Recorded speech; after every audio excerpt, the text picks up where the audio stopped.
परमा एकादशी की व्रत कथा। कांपिल्य नगरी में सुमेधा नाम का एक अत्यंत धर्मात्मा ब्राह्मण रहता था। उसकी स्त्री अत्यंत पवित्र तथा पतिव्रता थी। किसी पूर्व पाप के कारण वह दंपति अत्यंत दरिद्रता का जीवन व्यतीत कर रहे थे।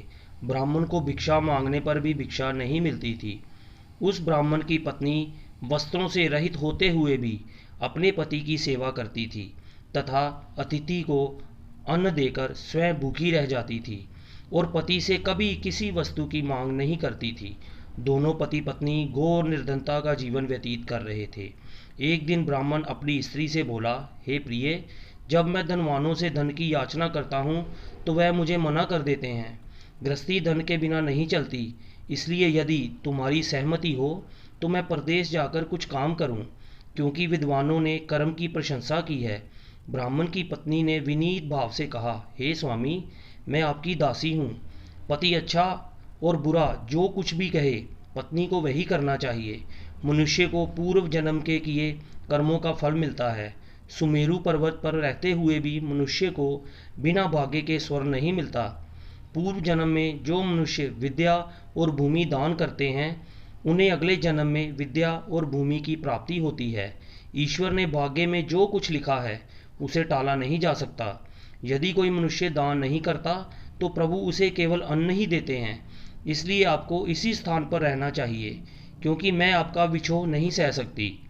पति बिना स्त्री की माता पिता भाई श्वशुर तथा संबंधी आदि सभी निंदा करते हैं।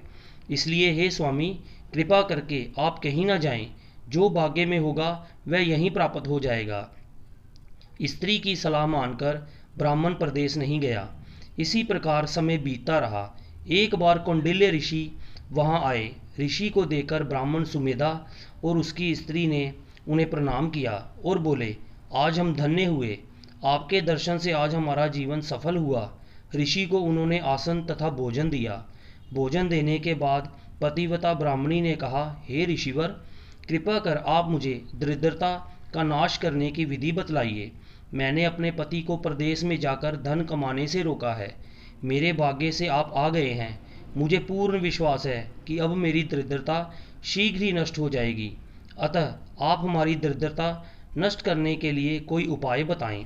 ब्राह्मणी की बात सुनकर कौंडिल्य ऋषि बोले, हे ब्राह्मणी, मल मास की कृष्ण पक्ष की परमा एकादशी के व्रत से सभी पाप दुख और दरिद्रता आदि नष्ट हो जाते हैं।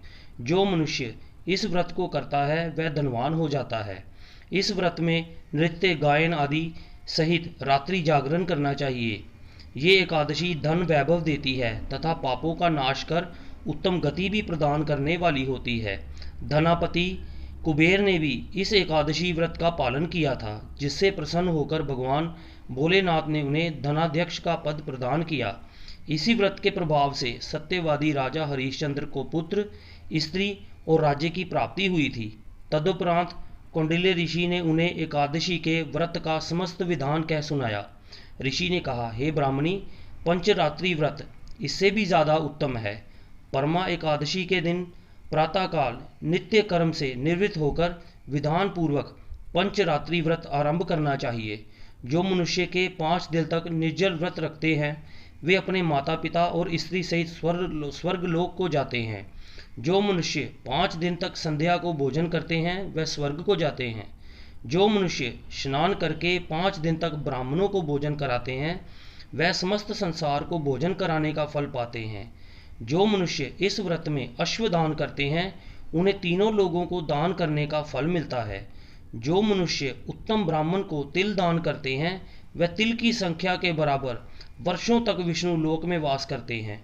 जो मनुष्य घी का पात्र दान करते हैं वह सूर्य लोक को जाते हैं।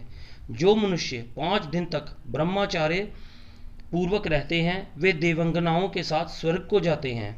हे ब्राह्मणी, तुम अपने पति के साथ इसी व्रत को धारण करो। इससे तुम्हें अवश्य ही सिद्धि और अंत में स्वर्ग की प्राप्ति होगी। कौंडिल्य ऋषि ने वचन अनुसार ब्राह्मण और उसकी स्त्री ने परमा एकादशी का 5 दिन का व्रत किया। व्रत पूर्ण होने पर ब्राह्मणी की स्त्री ने एक राजकुमार को अपने यहाँ आते देखा। राजकुमार ने ब्रह्मा जी की प्रेरणा से एक उत्तम घर, जो कि सब वस्तुओं से परिपूर्ण था, उन्हें रहने के लिए दिया। तदुपरांत राजकुमार ने आजीविका के लिए एक गांव भी दिया।